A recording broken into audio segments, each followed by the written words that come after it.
Good day, everyone. Today we will be discussing about Introduction to Cost Accounting, its concepts, classifications, and its cycle. But before we go further, let us first define what is cost accounting. According to De Leon, cost accounting is an expanded phase of general or financial accounting which informs management promptly with the cost of rendering a particular service, buying and selling a product, and producing a product. And as we all know that cost accounting is not only limited to manufacturing and construction companies, but it can also be applied to service type of businesses such as hospitals, educational institutions, hotels and resorts, restaurants, legal and other professional offices, and etc.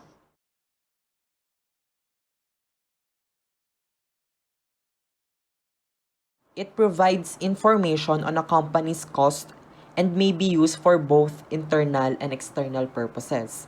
So, ayun yung nilalaman ng cost accounting natin as yung primary objective natin when it comes to accounting is to provide financial information about an economic entity to different types of users.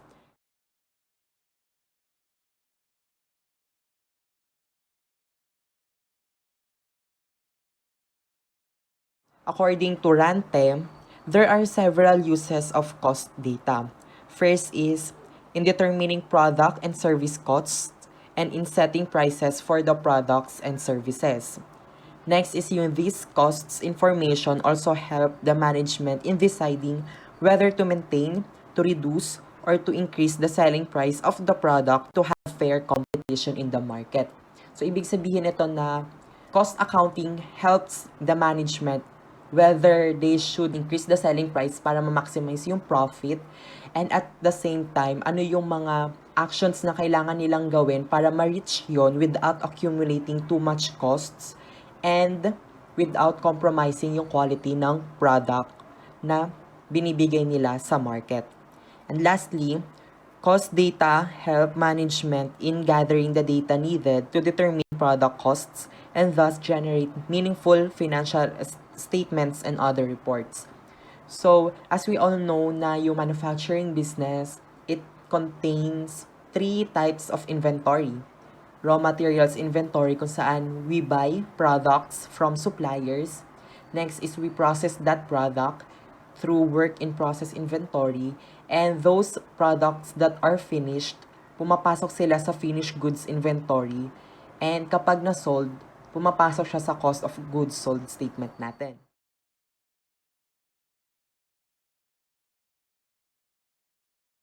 If we are going to differentiate between the two main branches of accounting, financial accounting and management accounting through the use of Venn diagram, yung intersection nila is yung cost accounting. Kasi nagpo-provide siya ng information both for financial accounting and managerial accounting. So what is financial accounting? Basically, it is concerned with financial statements for external use only. It is based on historical transaction data and yung information niya may be quantitative, monetary, and verifiable. Since itong financial statements should be quantitative in nature para magamit ng mga external users to have decisions doon sa company. And ano ba yung nire-reflect nito? Ang nire-reflect niya is yung cost of goods sold statement and yung cost of goods manufactured statement ng isang manufacturing company. Next is yung managerial accounting. It focuses on the needs of the parties within the organization, and information may be current or forecasted, quantitative or qualitative, monetary or non-monetary. Dito na pumapasok yung mga reports intended for the management.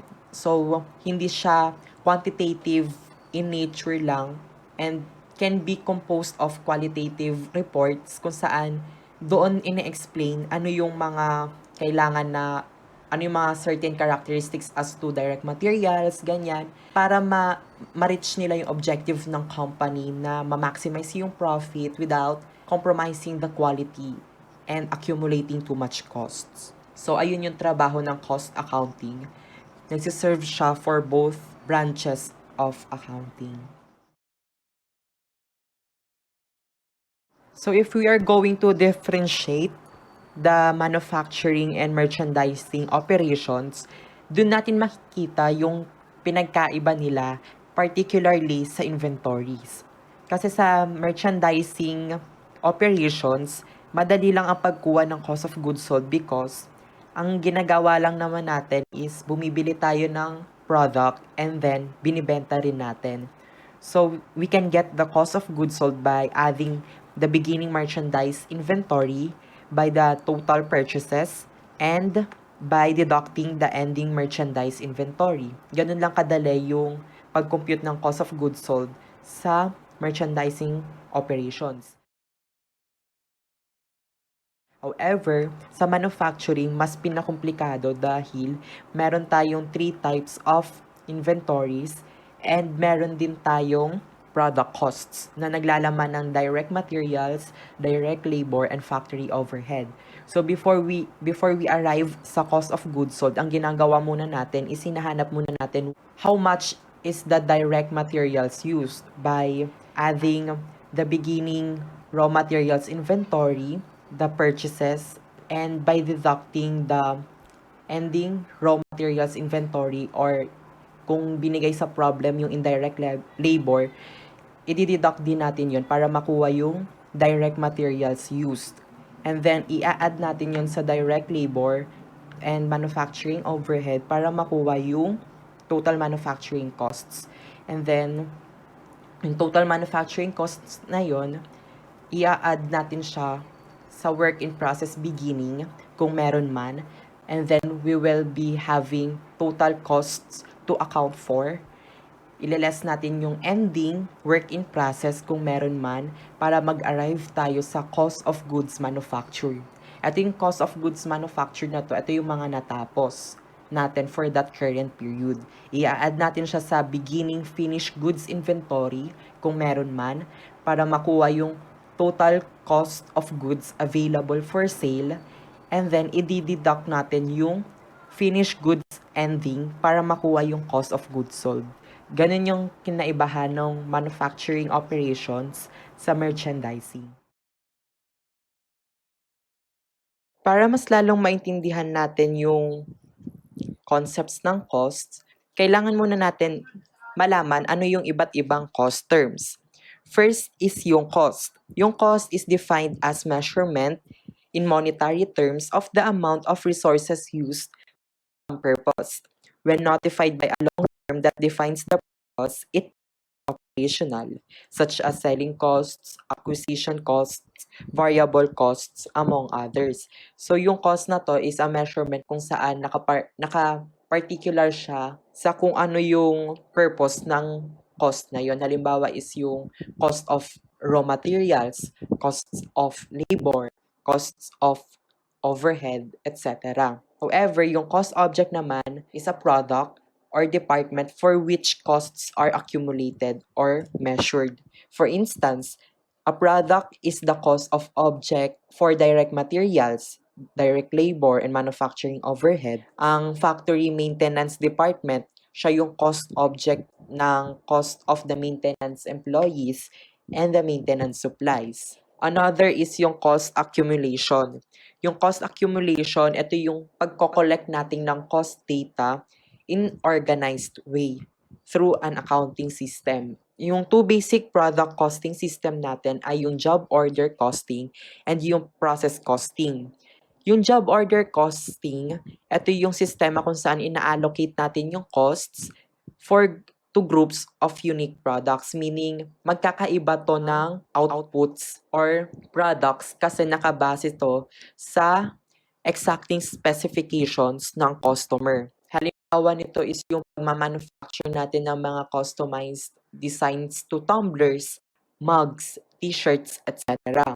So, yung each job na yun, nagiging cost center siya for which costs are accumulated. Kaya meron tayong mga job cost sheets para malaman natin kung ano yung costs ng isang job order sa isa pang job order and another job order kasi iba-iba sila ng accumulated costs. Wherein yung process costing naman, yung sistema nito is applicable sa continuous process of production kasi parehas or similar goods lang yung pinoproduce o yung output natin dito, such as yung refining ng chemical production. And since wala nang tayong kailangan na i-determine na cost for different groups of products kasi yung proseso is uniform or parehas lang throughout the period. Kaya ang nagiging cost center natin is yung bawat department na pinagdadaanan. Unlike sa job order na mismong job yung cost center natin. Next, cost assignment. Cost assignment is a general term that encompasses both tracing and allocating accumulated costs to a cost object. So, binigyang emphasis doon yung cost tracing and cost allocating. Mahalaga na maintindihan to dahil sobrang laki yung pinagkaiba nila. Yung cost tracing is assignment ng direct costs to the chosen cost object. What are the direct costs? Ito yung mga traceable dun sa mismong product natin economically. Ibig sabihin nakikita natin siya. Like, for example, sa paggawa ng lamesa, ano ba yung direct materials? Yung kahoy, yung pintura, yung mga ganun kasi nakikita natin mismo.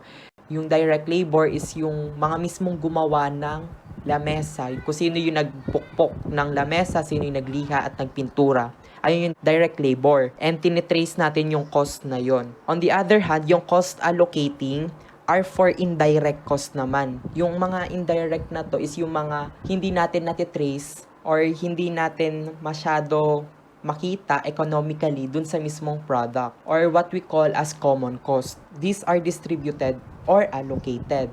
Dun sa paggawa ng lamesa, ano ba dun yung indirect costs? Yung indirect cost dun is yung siguro yung glue na pinandikit, yung maliliit na tornilyo, ayon. Ano ba yung indirect labor? Yung indirect labor is yung mga supervisor na nagsusupervise habang ginagawa yung lamesa, manager. Ano pang pwedeng indirect costs? Yung kuryente na ginamit, tubig, etc. Yung rent kung saan gumawa. So ayun yun yung kinaibahan ng cost tracing and cost allocating. Cost tracing for direct, cost allocating for indirect. Cost pool. Ang cost pool is yung grouping of individual costs, kaya tinawag na pool. Typically by department or service center. Cost allocations are then made from a cost pool. For example, cost of the maintenance department is accumulated in a cost pool and then allocated to those departments using its service. So, yung maintenance department na nag-accumulate siya, iniipon niya.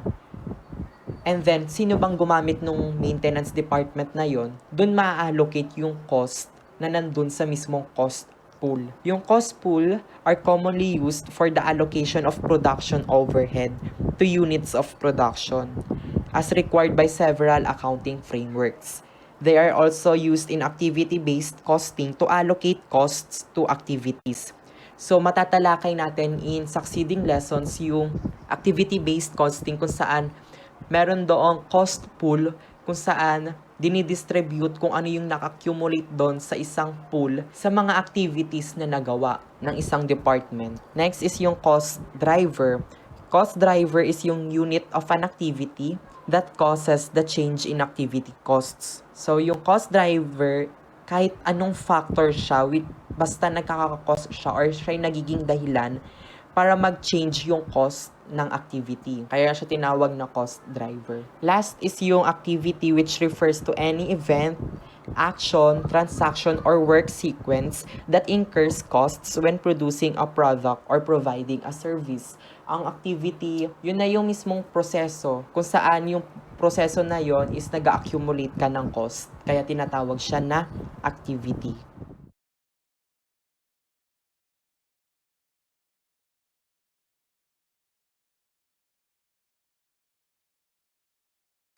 Let's move to the classification of cost. This is very essential in summarizing the cost data gathered. Costs shall be classified by the process of grouping the components of cost under a common designation on the basis of similarities of nature, attributes, or relations.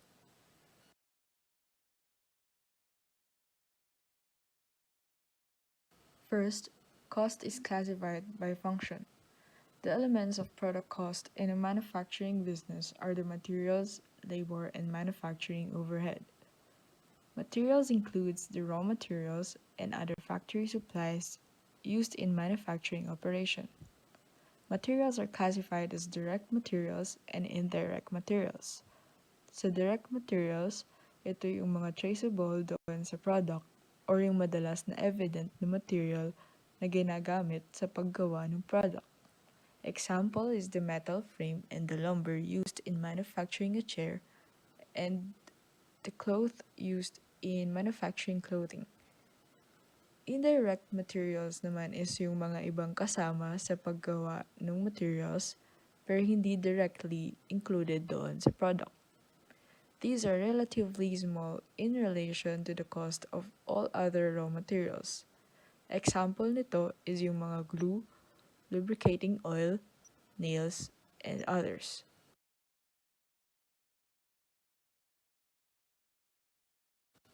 Second is the labor. This represents the compensation and other benefits paid or payable to the worker in the factory. Labor is also classified as direct labor and indirect labor. Sa direct labor, sila yung mga nagtatrabaho at gumagawa doon sa mismong product simula sa conversion of raw materials hanggang sa maging finished goods. Example nito is yung mga factory worker. Sa indirect labor naman is yung mga wages ng mga tauhan ay hindi directly doon sa paggawa mismo ng product pero yung mga necessary din sa manufacturing process. Sila naman usually yung mga factory supervisor. Prime costs. This is the sum of your direct materials and direct labor.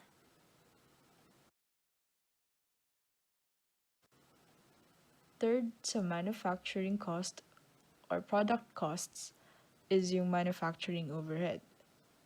These are the indirect product costs and it includes production costs other than direct materials and direct labor. Para mas madaling maintindihan kung ano yung mga included sa manufacturing overhead, meron tayong tinatawag na TRUD. Under nun is yung T, which is yung taxes for PPE, I is for the indirect materials and indirect labor, and yung insurance. R is for the rent and repairs and maintenance. U is for the utilities and D is for the depreciation. Kung meron tayong prime cost, meron din tayong tinatawag na conversion cost, which is the sum of the direct labor and the manufacturing overhead.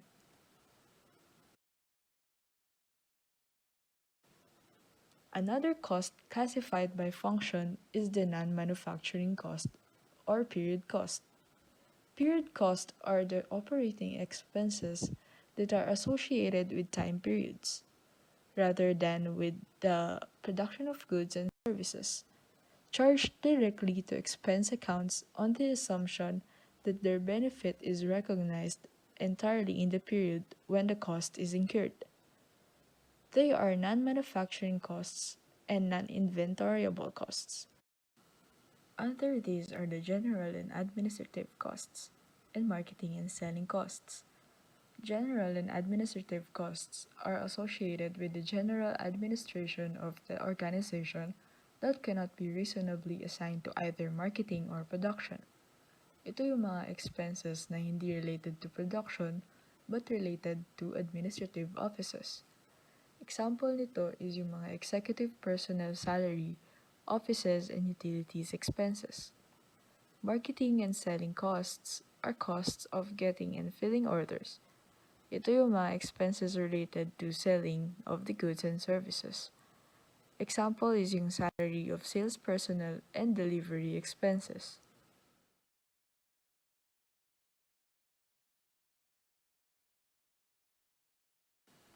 Cost is also classified by nature of production or operation process.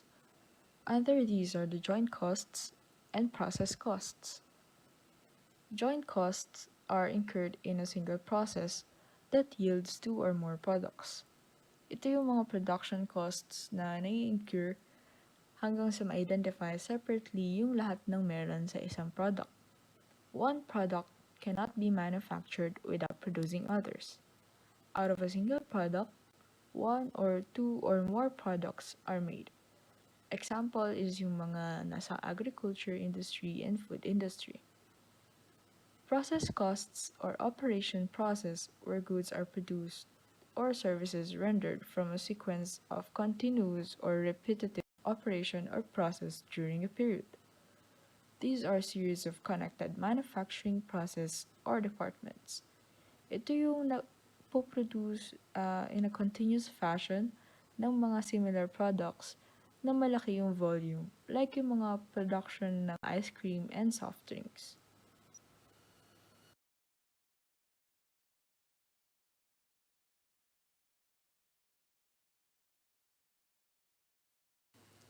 Another classification of cost is for the decision-making purposes. First is the opportunity cost. These are the future cash inflow that will be sacrificed as a result of a particular management decision. Sunk costs or past costs. Ito yung mga costs na tapos na kaya hindi na siya relevant sa decision making kasi hindi na siya mababago or maiiwasan ng kahit anong decision in the future. Relevant costs are the costs that change with each decision that a company makes. Incremental cost is the differential cost between various alternatives being considered. Period costs are operating expenses that are associated with time periods rather than with the production of goods and services. Ito rin yung isa sa nasa classification of cost by function. These are the non-manufacturing cost and non-inventoriable cost charged directly to expense account. Example nito is yung marketing and selling costs, general and administrative costs, and distribution costs.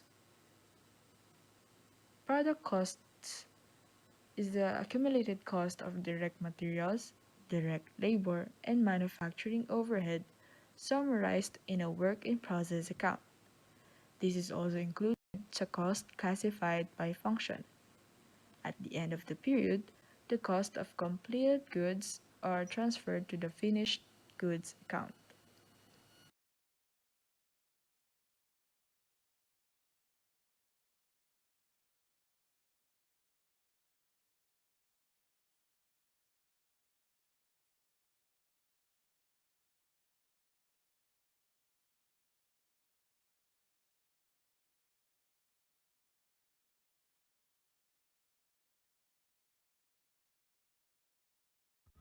So, yung next nating i-discuss is the cost classified by nature of behavior. So, una ay yung variable cost. Yung variable cost is a corporate expense that changes in proportion with production output. Ibig sabihin, ito ay directly proportional sa mga cost driver. When production increases, variable costs increased. And when production decreases, variable costs decrease. So, examples nitong variable cost ay una, direct materials and direct labor, fuel and other factory supplies, overtime premium, material handling costs, at maintenance costs. So, the next one is fixed costs. Sabi dito, a fixed cost remains unchanged as the activity level varies and constant in total and indirectly in units. Ibig sabihin, a fixed cost is a cost that does not change with an increase or decrease in the amount of goods or services produced or sold. May two types itong fixed cost. Una ay yung committed cost, wherein it is a fixed amount that the business entity has already made and cannot recover by any means. On the other hand, discretionary cost occurs as a result of a management decision to spend a particular amount of money for some purpose tulad ng advertisements, building maintenance, employee training, at such.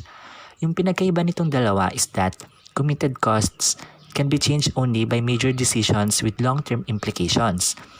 While sa discretionary cost naman, it can be changed in the short run and management may reduce discretionary costs when there are cash flow difficulties or when it wants to present enhanced short-term earnings in the financial statements. Yung next naman is mixed costs. A mixed cost contains both fixed and variable components and vary with the level of production, though not in direct relation to it. May dalawang methods itong mixed cost. Una ay yung high-low points method. In this method, the fixed and variable elements of the mixed costs are computed from two data points, the high and low periods as to activity level or cost driver. Yung formula natin dito is y is equal to a plus bx, where yung y natin ay yung total cost, a ay yung total fixed cost, yung b naman ay variable cost per unit, and the x is the cost driver.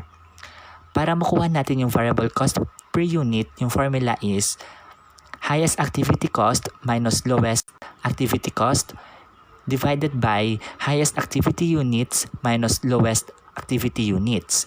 At sa fixed cost naman, which is yung A natin, highest activity cost minus variable cost per unit multiplied by highest activity units. Or pwede namang lowest activity cost less B, or yung variable cost per unit natin multiplied by lowest activity units. Para mas maunawaan pa natin mabuti, may problem kami ditong inihanda.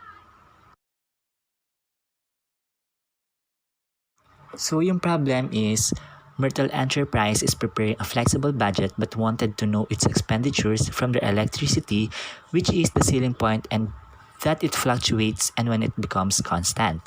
The data below is gathered from their semi-annual period. So sabi dito, ng January daw may 7,000 machine hours tayo. Electricity expense ay 63,000 naman. Noong February, machine hours is 5,500 at yung electricity expense naman ay 43,800 and so on. So yung dapat daw natin kunin is compute type variable rate per machine hour. The next one is that to compute the fixed portion of Myrtle Enterprises electricity expense, and the next one is compute for the total overhead cost of Myrtle's actual machine hours incurred for the month are 6,500. So para maunawaan natin yung formula na sinabi ko kanina, ay gagamitin natin dito sa problem na ito. Una ay kunin muna natin yung difference nung highest and lowest ng machine hours at electricity expense. So dito makikita natin na yung highest machine hour natin is 9,000, which has been incurred noong May. At yung highest electricity expense naman natin ay yung 101,000 na na-incurred din noong May. And yung lowest is 4,800 noong March. At ganun din naman sa electricity expense, 33,500 noong March. So kapag kinuha natin expense or yung difference, 4,200 sa machine hours at 67,500 naman sa electricity expense. So dito na. So number 1, compute type variable rate per machine hour.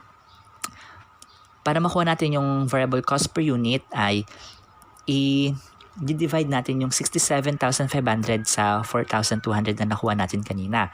67,500 divided by 4,200 is equal to 16.0714 per machine hour. So, ayun, nakuha na natin yung requirement number 1. Sa requirement number 2 naman, ay kukunin natin daw yung fixed portion. Para makuha yung fixed portion, ano ulit yung formula? Highest activity cost minus B, or yung variable cost per unit, i-multiply natin sa highest activity units. Okay. Nakuha natin kanina yung highest activity units natin, which is 101,000. At ililess natin sa variable cost per unit, which is 16.0714 per machine hour multiplied by the highest machine hour, which is 9,000. Bale, 144,642.6 less 101,000. Yung nakuha nating fixed cost ay 43,642. And same process lang din sa lowest para makita natin kung equal nga ba talaga. 33,500 minus yung total nung 16.0714 multiplied by 4,800, magiging sagot ay 43,642.72. So yung difference itong dalawa na 43,642.6 at 43,642.72 ay dahil sa pag-round off natin. And for the requirement number 3 naman, compute for the total overhead cost of Myrtle's actual machine hours incurred for the month are 6,500. So para makuha natin yung total overhead cost ay yung total cost i-add natin sa total nung actual level multiplied by the variable cost per unit. So ano nga ba ulit yung variable cost per unit natin sa ayon sa requirement number 1 is 16.0714. Tapos i-multiply natin dito daw sa na-incur nila nung for the month is 6,500. So 6,500 multiplied by 16.0714 is equal to 104,464.1 plus 43,642.72 which is yung fixed cost natin kanina sa lowest part. And in total is 148,016.82. And yung next method naman is method of least squares. The least squares method is a form of mathematical regression analysis used to determine the line of best fit for a set of data, providing a visual demonstration of the relationship between the data points. The relevant range refers to a specific activity level that is bounded by a minimum and maximum amount within which management expects a company to operate. This can be based on past experience and sales projections. Ibig sabihin, certain revenue or expense levels can be expected to occur within the designated range. The next topic to discuss is the inventory systems. So, una ay yung perpetual inventory system. Yung purchases of raw materials ay directly debited sa raw materials inventory account along the expenses related to it tulad ng freight, insurance, and other expenses. Ibig sabihin, debited the raw materials inventory and credited naman yung accounts payable or cash. The issuance to production naman ay syempre makikredit na yung raw materials inventory account dahil nabawasan na.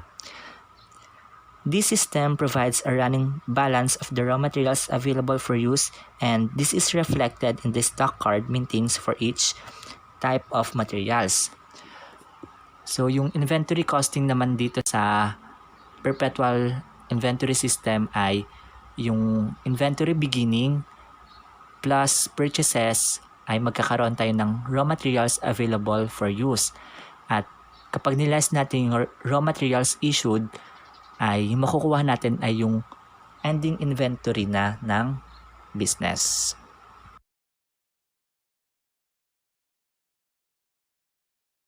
So the next one is periodic inventory systems. So under this system, the entity maintains temporary accounts like purchases, purchase returns, and freight in. So when raw materials are purchased on a cash or on account or cash, debit purchases, credit accounts payable or cash. Kapag expenses are paid naman like freight, debit freight in, credit cash. At kapag nag-return ka naman ng goods sa supplier, debit accounts payable or cash at credit purchase returns. It conduct physical inventory count at least once a year or at every period. Ibig sabihin, mandatory itong physical inventory count na ito. Yung inventory costing dito sa periodic inventory systems ay iba sa perpetual. So, raw materials beginning, i-add natin sa net purchases. So, yung makukuha doon ay yung raw materials available for use. At kapag nilas naman natin yung raw materials and ang makukuha natin ay yung raw materials used.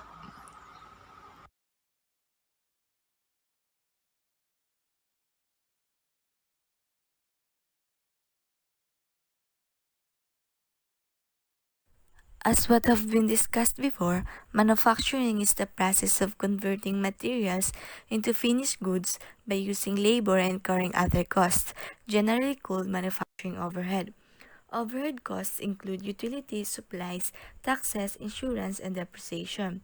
One of the functions of a cost accounting system is to classify and record all costs according to category. The three major manufacturing cost classifications are direct materials, direct labor, and manufacturing overhead. And these are the basis for all cost accounting procedures. So in the flow of manufacturing cost, we know and familiarize the different transactions or points of the operating cycle, which are of direct labor, materials, and overhead, production, warehousing, selling. And we're going to know also the pro forma entries to record each transactions. It is crucial since by understanding and familiarizing it, the statement of cost of goods sold will become easy to grasp, as well as it serves as the backbone of the different cost systems.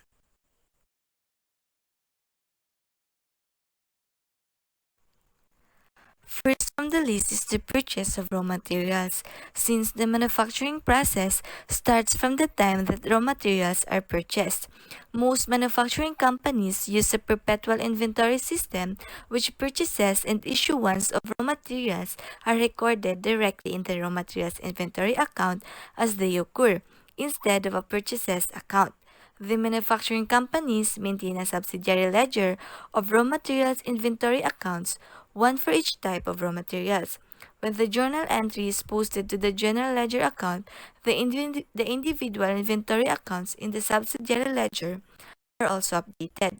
Normally, the cost of raw materials, the invoice costs, plus transportation costs to bring the materials to the place of the buyer. So the pro forma entry would be debit raw materials and credit accounts payable or cash. In materials, it includes invoice cost plus freight cost. But if the company maintains two separate accounts for raw materials, the direct material account is debited for the invoice and freight costs of direct materials, while factory supplies account is debited for the invoice and freight costs allocated to the issuance of raw materials. Here, raw materials are issued to production on the basis of a material requisition slip properly accomplished and approved by the production manager. The cost of raw materials issued is then transferred to a work in process and manufacturing overhead account. So the entry would be debit work in process and manufacturing overhead and credit raw materials. So the work in process account is debited for the cost of direct materials issued, while manufacturing overhead account is debited for the cost of indirect materials issued to production.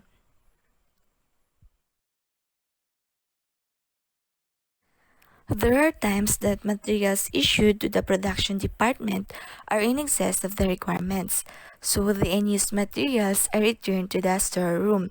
To record the return of excess materials to storeroom, we debit raw materials, credit, work in process, and manufacturing overhead. The cost of unused direct materials and factory supplies are reverted back to the raw materials account, while the work in process is reduced by the cost of unused direct materials and the manufacturing overhead is reduced by the cost of unused factory supplies. Next is the factory labor incurred.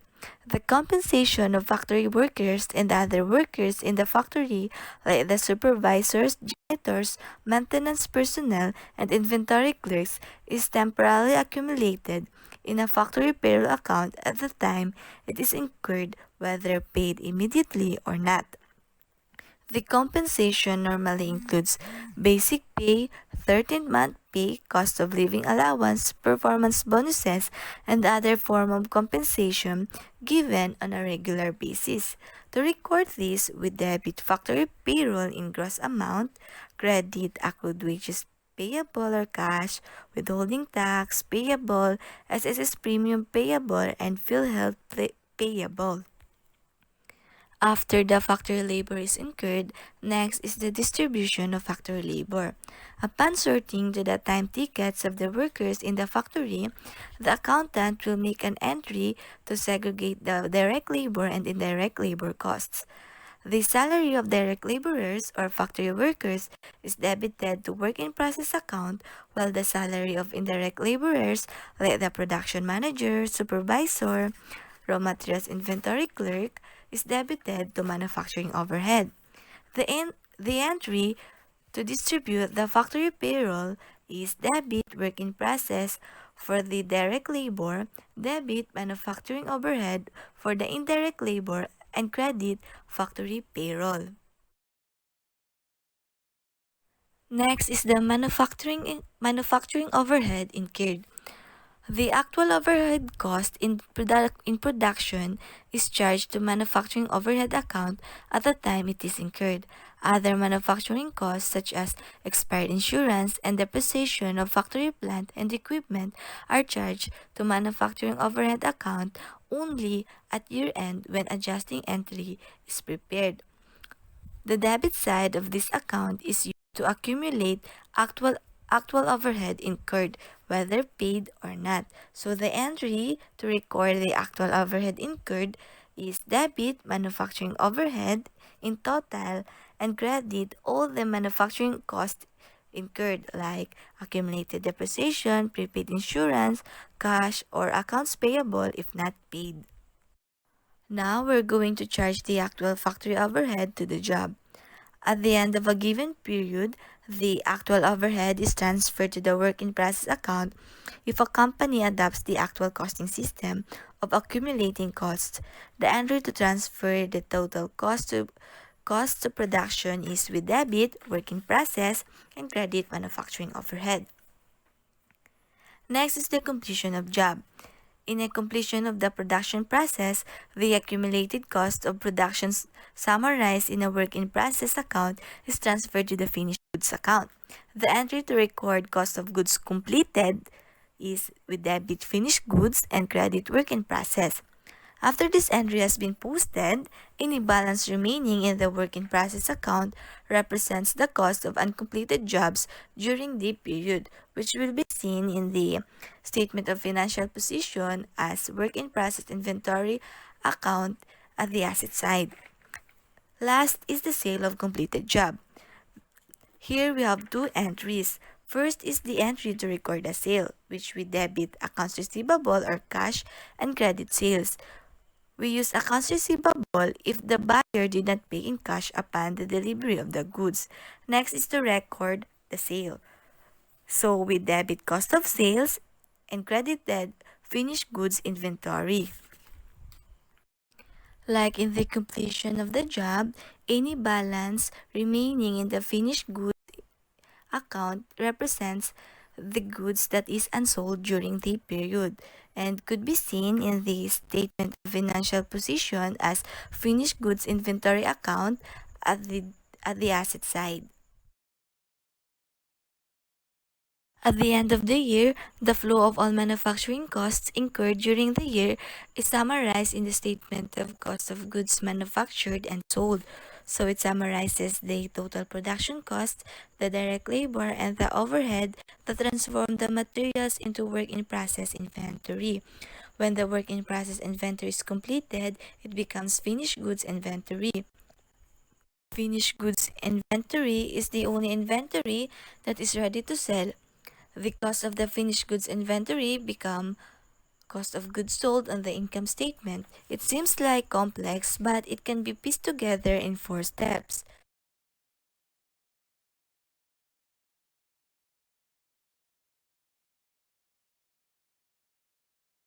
The first step is to compute the cost of materials used. We add the materials for the period to the beginning balance of the direct material account. This subtotal represents the cost of materials available for use during the year. Then subtract the balance of the ending materials from the materials available for use. The difference is the cost of materials used during the accounting period.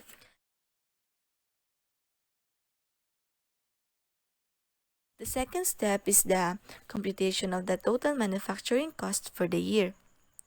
The total cost of materials used and direct labor are added to the factory overhead costs applied during the year. So the third step charges total manufacturing cost into total cost of goods manufactured for the year. We add the beginning work in process inventory balance to the total manufacturing cost for the period to arrive at the total costs of work in process during the year.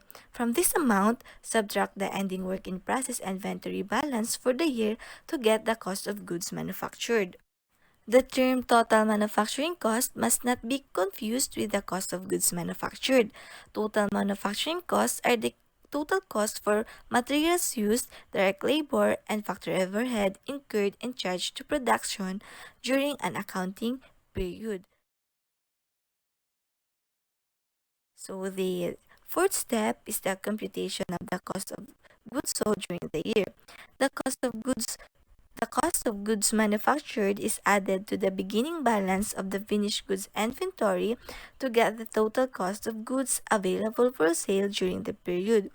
The cost of goods sold is then computed by subtracting the ending balance in finished goods inventory, which is the cost of goods completed but unsold, from the total cost of goods available for sale.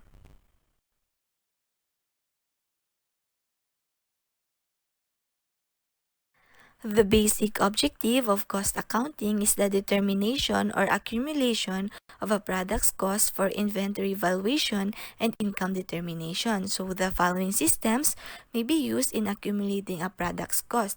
So the first one is the actual cost system. So under this system, direct materials, direct labor, and factory overhead costs are determined as they occur simultaneously with the manufacturing operations. But the total of this cost is known only after the operation has been completed. An annual cost system collects the actual amounts of direct material, direct labor, and factory overhead that are incurred for each product. So the second one is the normal cost system. So this system accumulates only the actual amounts of direct materials and direct labor costs. So the factory costs are accumulated on the basis of a predetermined rate. So the thorough discussion of the normal costing system is in the subsequent videos. There, you will tackle how to compute the predetermined overhead rate, the factors that can be considered in the computation of overhead rate, and the variances. So this ends our presentation. So I hope you learned something. Thank you. God bless and keep safe.